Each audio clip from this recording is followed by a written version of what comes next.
Hello and welcome to Tell Us Your Effing Story, a BDC Partners podcast. BDC is a leading retail and advisory firm. Our podcast is by franchisors for franchisors, where we go behind the scenes with some of the leading and interesting characters in the Australian and global franchising industry. I'm your host, Bruce McFarlane, my co-host, John Sully, and today we're with the CEO of the Franchise Council of Australia, Jay Westbury. Welcome. Hi. Welcome, Jay. Thank you. Thanks for having me. Tell us your fucking story. Okay, so it's F is for franchising. Right. Can't story. say that to the keeper of the franchise franchising community. story. And so, we were just chatting, this is just like a chat between mates in a pub. Jay and I got locked in an airport for 8 hours together not that long ago. So we did have a lot of time to chat. Where was that? In Las Vegas. So we were in Las Vegas, flight cancelled. You can play the pokies there, so I'm sure we can play the pokies, or have a glass of wine or whatever. But I didn't have to fly all the way back to Australia. So I was just going to LA and I still couldn't even get there, whereas Jay was trying to organise connectors. So we did get, Jay and I got to have a bit of a chat about Jay's story. But have you been there before? You've Many been to times. FCA?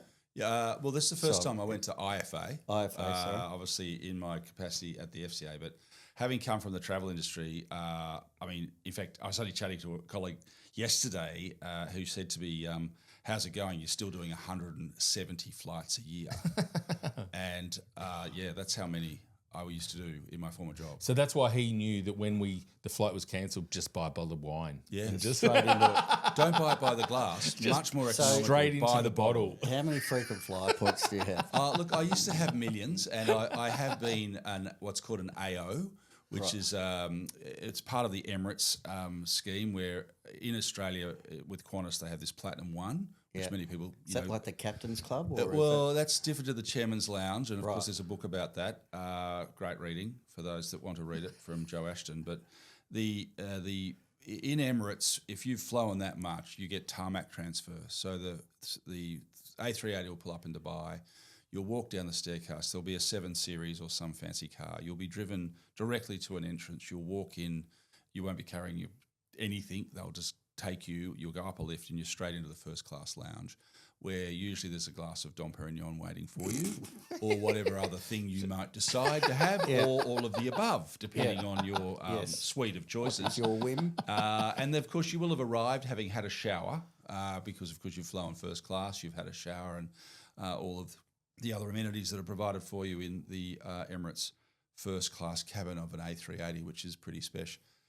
Most people get to do it once. I've lost count. In fact, when we go to Woolies to do our shopping, we take old first class lounge canvas bags. You get a canvas bag with all your goodies. We have that many that we do our weekly shop with Emirates canvas bags. Now, I don't need to say that to be a wanker. You are a wanker, no, it's just with the job. You were just singing wanker. Yeah. Have you got lots of jammies, like first class jammies? On Emirates, you don't get jammies in business, but you do in first. Right. And they've got like a pretty cool kind of Austin Powers rolled neck top. So you only usually put it on if you're going to wander down to the bar at the back of business class with the plebby people in business class. We've still paid a fortune to be there. Consorting with the great unborn. Yeah. No, the best experience is when, not out of Australia for some reason, there's a licensing problem, of course there is, but if you're flying out of Dubai and they come and ask you if you want a glass of champagne before you take off, then they leave the bottle and it's a bottle of Dom.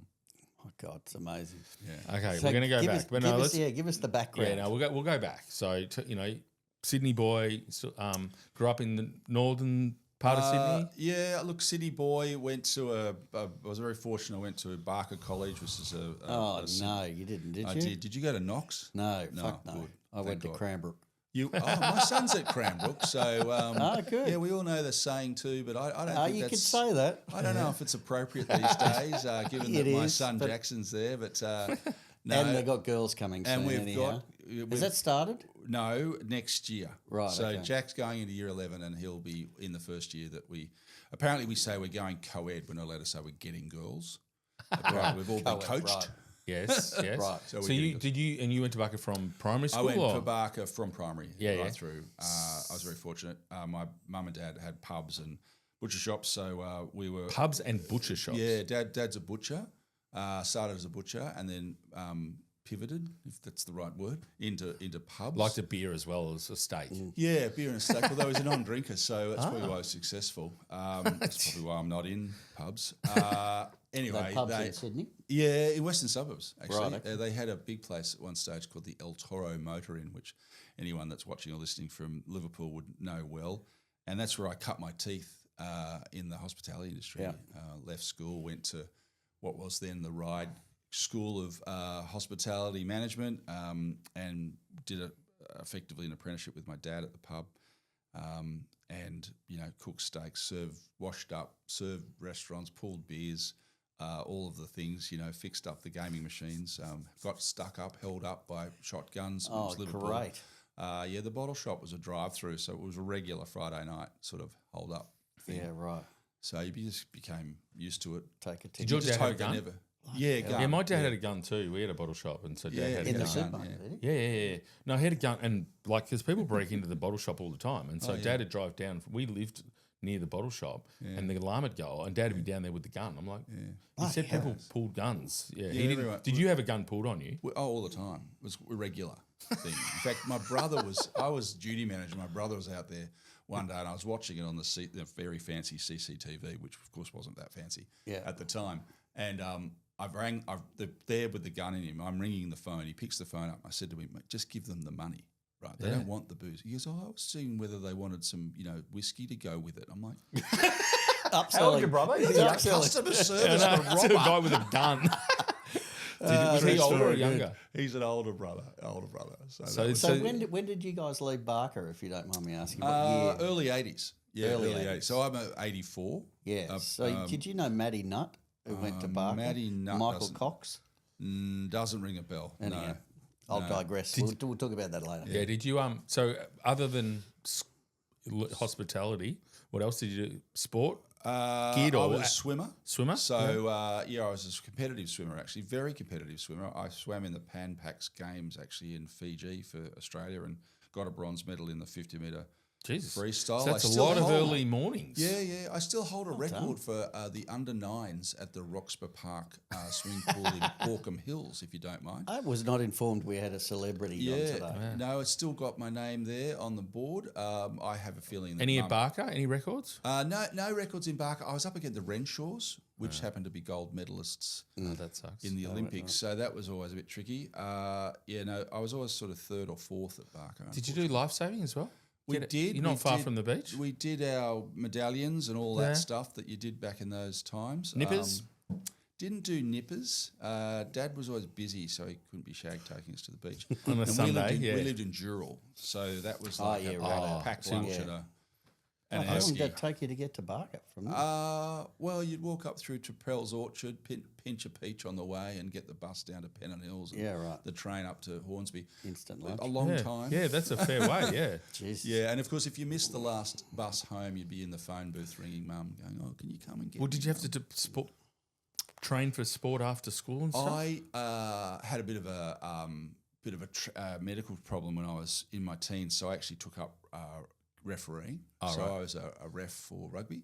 So you got a thick skin because you got abused a lot as a kid. Good on you. And it was I really enjoyed that and kept going with that even when I left school for quite a while because you've got to be fitter than the Bloody players. oath. Yeah, doing some Ks. So you're I not love that. swimming. You dropped swimming early age. Swimming, I met girls. Yeah. And the early mornings. Well, They were at school. I don't reckon working in a pub and getting up at 5 o'clock to go swimming would have gone that well. No, together. it was around the wrong way. Yeah. Yeah.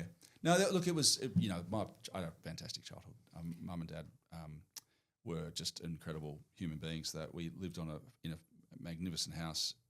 Dad used to buy us bush bashes. We used to drive around the yard. We had 5 acres and, we just had a great time. We had a lovely fantastic place growing up. And so uni? I didn't go to uni. I went to what was, in those days, the transition between TAFE and uni, which was a CES college, the Ryde School of Catering, and got my certificate 5 in hotel management. I've gone on to do an MBA in sort of mature life. Was that hard to get back? If you weren't necessarily an academic studier like you've at school, No, you've got academic more- probably wasn't high on my priority list. But an MBA, you had to be. Yeah, well, it's funny. I did it through the Australian Institute of Business, free plug, and they they were one of the first to allow you to be fully remote. All right. And so I did it while I was at my job in travel. And so I used to do, when Emirates put Wi-Fi on the planes, I'd often do all my research at 40,000 feet. And then I did exams with a glass of Dom. Sometimes a glass of Bordeaux Red. I still passed everything. I did an exam in Sao Paulo at the British Consul General. I did an exam in Geneva. I did an exam in London and in Hong Kong and in Dubai, because back then you had to physically be sitting with an invigilator. And now, of course, they have a more modern way of doing it. But when I did it, you had to be with a physical person, and the British consuls all around the world provided that service. So it was an incredible sort of grown-up experience of doing an MBA. And in fact, I wrote my thesis while on holiday in Bali with my kids and wife, who had a great holiday without me, because I was busy in the villa writing the thesis. So you did that course, and then how did you get into the travel? Was that was hospo? You had a hospo stint. I was already in travel. So when in the 90s, which feels like a long time ago, when I was working in my parents' business, I got a job working for the Australian Hotels Association, running their accommodation division, which is now a separate entity. Right. Long time ago. And it seemed I was drawing myself out of, not knowingly, I was drawing myself out of operations into the political world. And that was the job that sort of set me on a path to think that, maybe being a lobbyist was actually really what I wanted to do. Okay. And I was probably mid-20s. And so not get into politics though. Well, I had a couple of scrapes with it. Yeah. But I've never actually physically run. But I've often thought about it, not anymore, completely parked. But I found myself working in that job, doing weekends at the pub, but far more enjoying the sort of lobbying side of things and policy formation. So I ended up in jobs that I then had joining the association and going on the boards of associations. And I sort of mixed between being on the board, the chair, the treasurer, and then having a bit of time as an executive. And then in the early 2000s, I landed a job at the what is now called Retail Drinks, which at the time was the Liquor Stores Association, was when Coles and Woolies were trying to expand, and particularly Woolies trying to bring the Dan Murphy's brand nationally. And back then, in those days, there was a very rigid licensing regime, particularly in New South Wales, so they were quite hamstrung at expanding. And so I was heavily involved in the change to the laws in the way in which licences are issued in many of the states in the end, outside of what used to be called a needs test, and we went to this social impact assessment. But in the end, of course, as is the case with big corporations like Coles and Woolies, they couldn't be shagged with all the legislation. They just started buying pubs and buying stuff. And of course, they went on to be the largest, Woolies went on to be the largest holder of gaming machines in the country at one stage with the Matheson Group. Right. Okay. Yeah. And they just got ahead of the legislation. And then from that job, I rolled into, I had a few other interesting roles along the way, in and out of commercial, all in the hospitality, tourism, travel space. And then the job at AFTA came up. AFTA's been around about 70 years. They've had maybe 5 CEOs in that entire time. I was privileged to have the job for 12 years and landed the job at AFTA at a time when they were at a sort of vexed point with regulation, not dissimilar to where we are in franchising.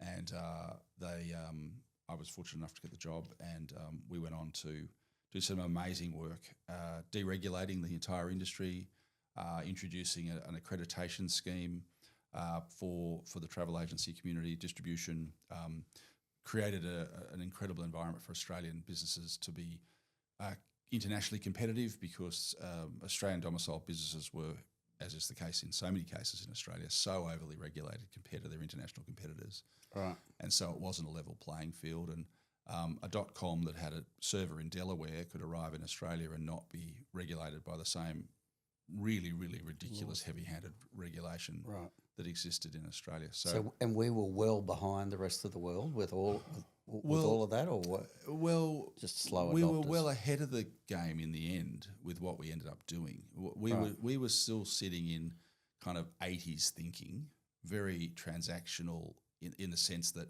there were schemes set up for the purposes of cash payments, and it was still very much based around how money was flowing between people with cash, as in or checks, right, or potentially electronic transfers, and the credit card payment process hadn't really found its way into the regulatory environment.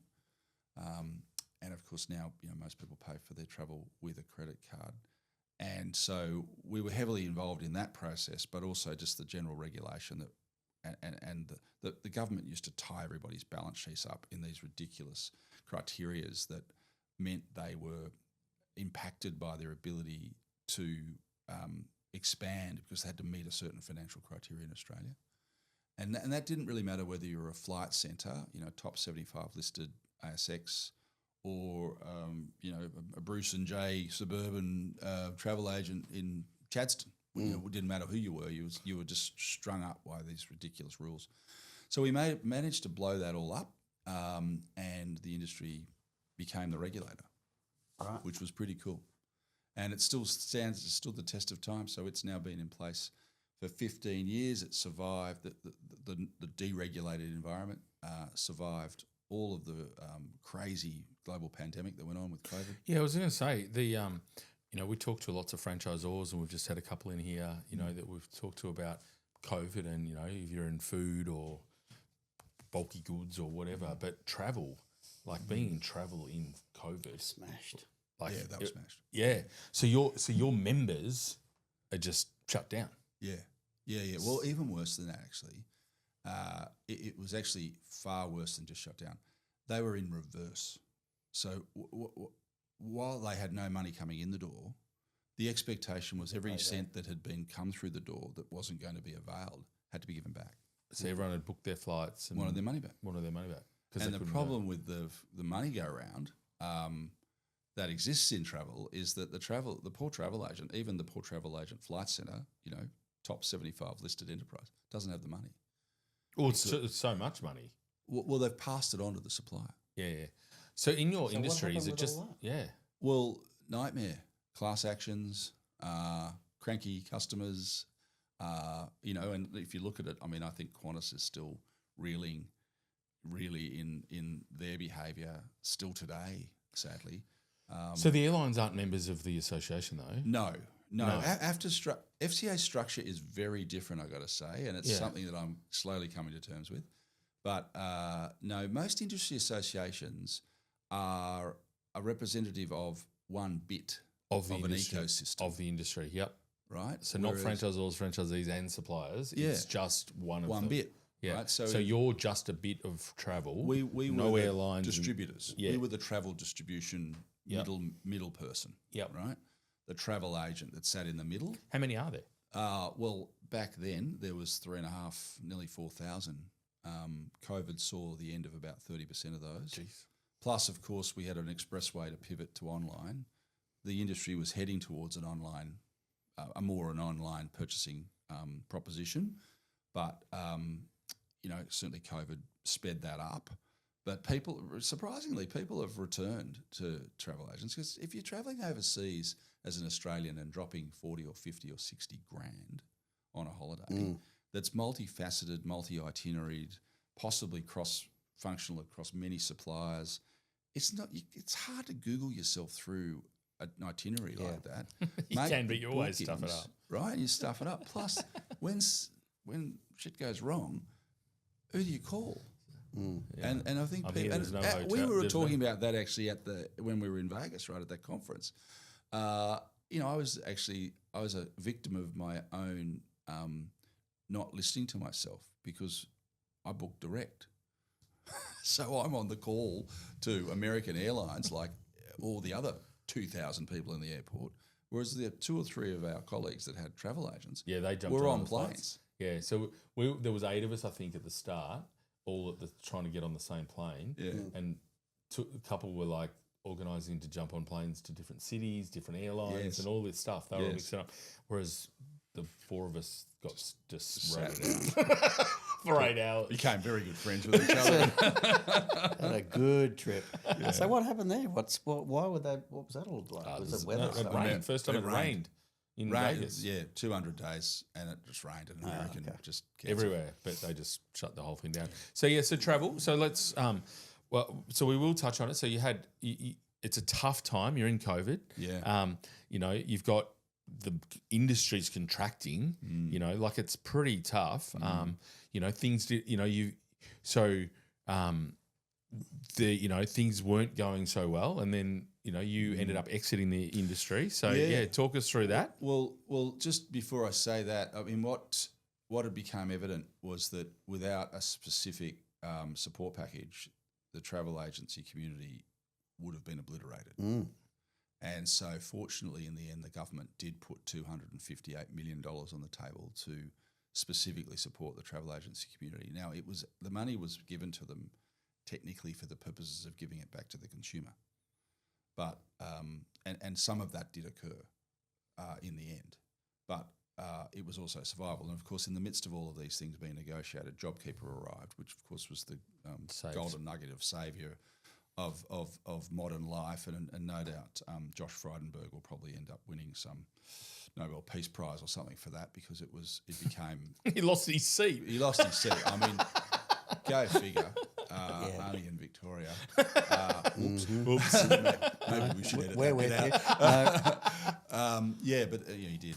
Look, so that was a big deal, and I was heavily involved in the early phase of that. I'd left before that all got concluded, but there was lots of submissions and representations being made to the federal government over that process, and it was dark days. And the calls that I used to receive as the CEO of the Industry Association daily, 24 hours a day, from people just crying and just telling me they're going to end their life, and some of the calls were horrendous. Terrible. And one particular day, we've been trying to get onto a current affair for weeks and weeks, because a current affair were running nightly stories about these dreadful travel agents who weren't giving back the money, and they'd stand up the Smith family from Rooney Hill in New South Wales, who looked all forlorn out of their dilapidated house, saying we can't live, we're waiting for our $3,000, and the travel agents are dreadful. And the stories used to go on, and they were ripping the heart and soul out of an industry of individuals, husband and wives, and families that had been hardworking tax-paying Australians, and they were ripping their hearts out. And I got a call one morning from an agent who basically put the words in my head, which was that the host, Tracy Grimshaw, needed an uppercut because she needs to stop doing it, right? So that evening, we ran a webinar about what was going on, an update with the members. We probably had 500 or 600 people on the webinar. Of course, these days that's normal. Back then it was really modern. And it was in my head, and I said those words on the podcast, if you like, or wasn't called a podcast then, but webinar to that effect, and we had recorded it, and somehow a journalist came by it and decided to turn it into a story. And so the next day, or 2 days later, I think it was, maybe even 3 days later, I ended up being kind of front page. And then I did an interview on a current affair, and it was obviously with Tracy Grimshaw. No, strangely enough, she didn't seem to want to do the interview. She did enjoy doing the promo on 3OW, where she did say to the audience that she did think the comment was churlish, but we've got him on the show. So, quintessentially ACA, they turned it into a story about the person rather than the story, which was the story. Curiously, and so as a result, I resigned because it felt that the position was untenable, and it was a crazy time, and everyone wasn't thinking. That's pretty fucking rough. I walked. Look, there was You're trying to get on the show. Yeah. They're not prepared to give the other side of the story. Yeah. And a simple comment, that's bullshit. No, it wasn't great. Look, the following from the industry and the amount of people that got behind me, I mean, I had over 1,200 texts, people calling for me to come back, and it was amazing. My constituents were with me 100%. Yeah, good. But it didn't feel right. It ended up going away. The worst thing is that the story still exists. If you Google my name, you'll find the story. So if you want to watch it, but the interview what gave rise at the end of the interview was, yes, sure, I got slammed and it was all very awkward for me personally, but they never did another negative story about travel agents. Look, can I just say at that point, I remember years ago that during the Michelle's days, and they interviewed someone that we took their shop back, Right. effectively, Right. because there was an issue with food safety. They were putting stale product out there, all that sort of stuff. Right. We had to get rid of them for the brand. So they go to a current affair. We're never interviewed. We're the bad big guy. bad guys. Right. Didn't even mention all of the surrounding franchisees that were complaining about these people because they were fucking their name and their brand. Jeez. You know, that I can't stand that sort of stuff.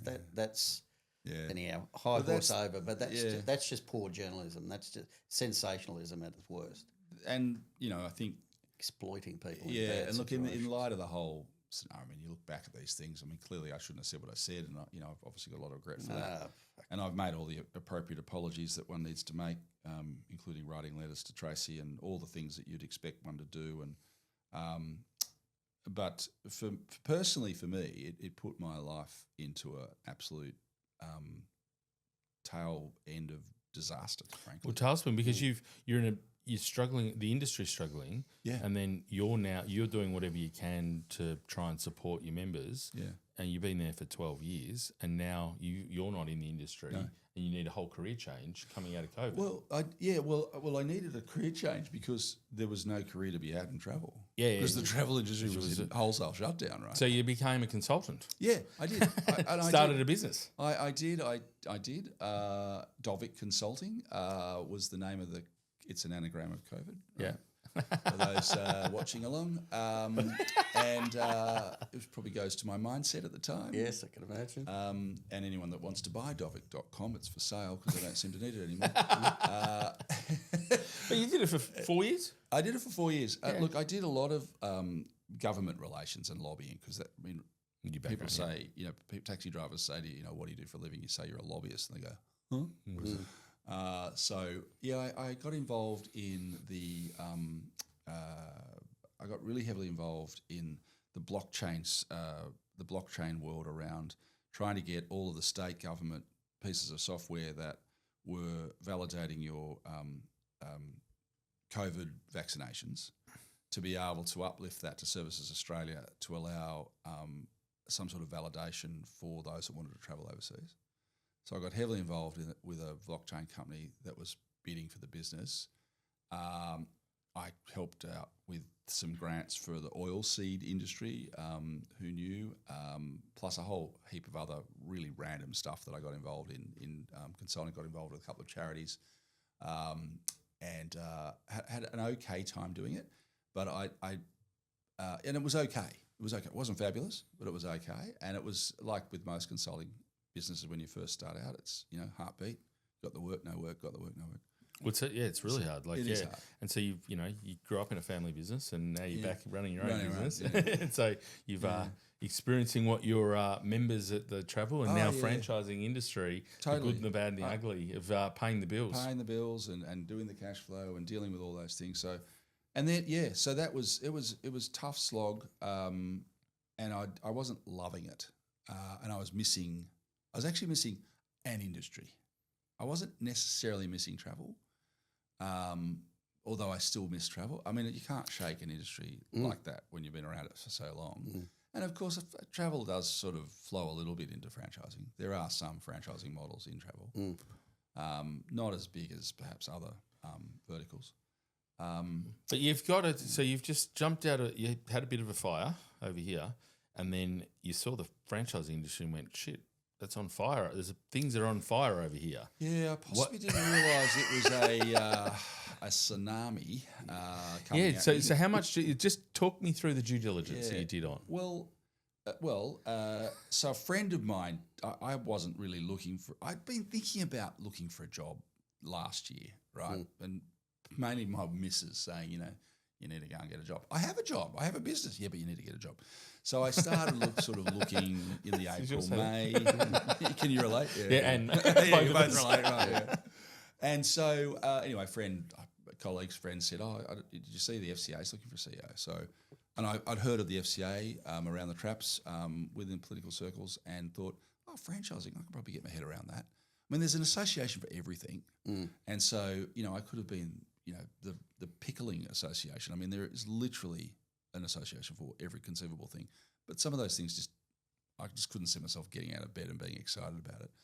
So, the process started. The board had appointed a committee. I met with the first interview was a general interview. Then I went to a committee interview of a couple of others. That then formed into a third interview.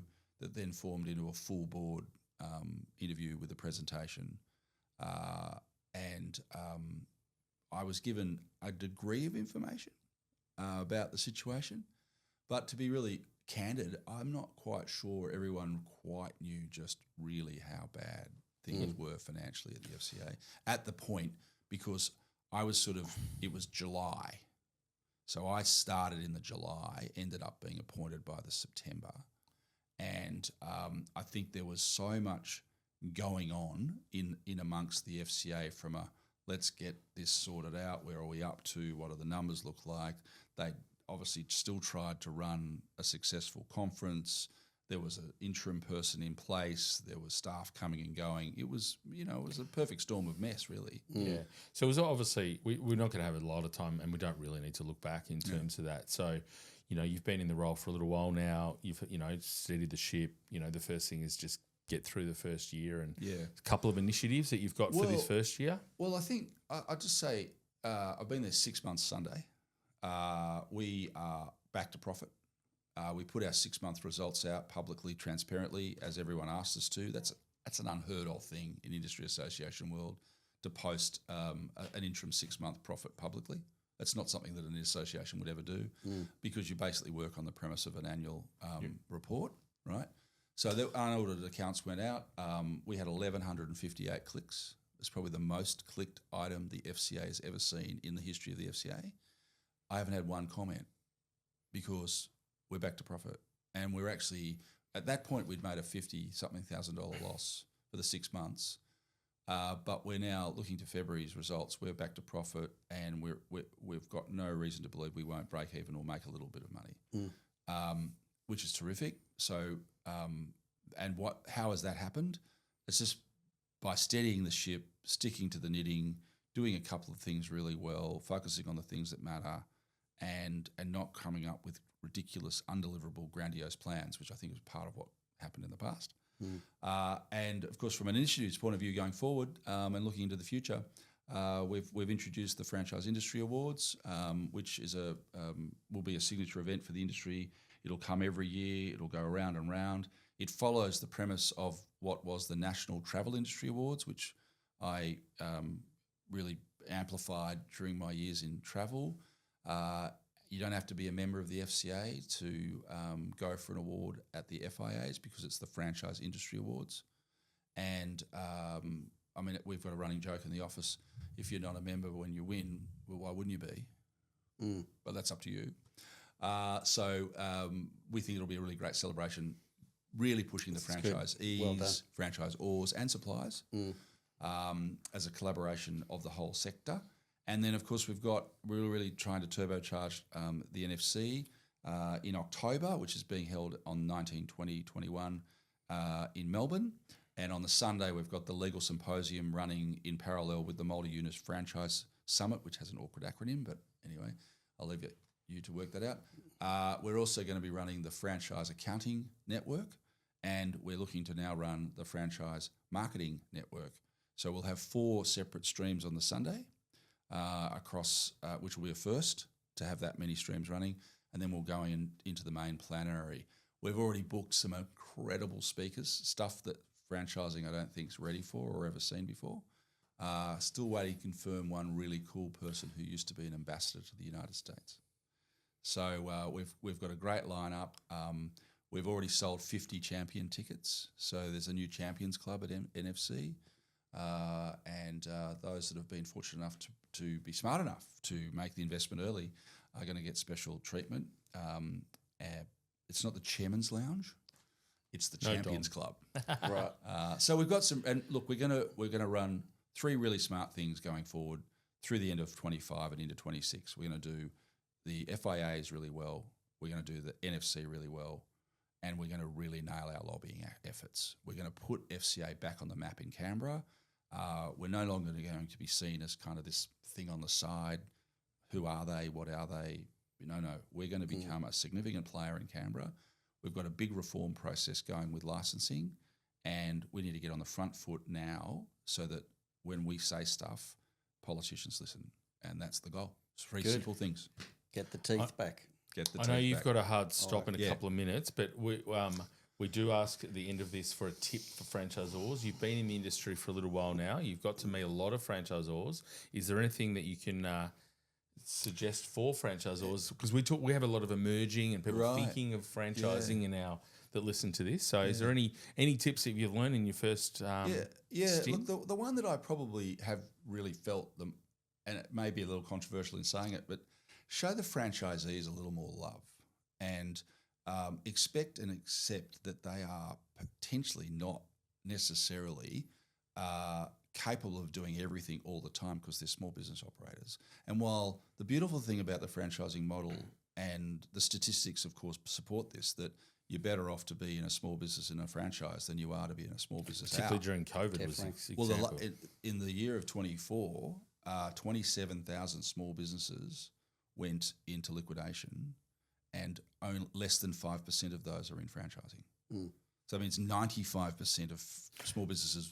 We'd love to get that data because you during COVID, that data we've been looking at. In the US, they have that data. I know. We've got to get that report. But that data's great. That's an ASIC number. Yeah. But the banks did their own.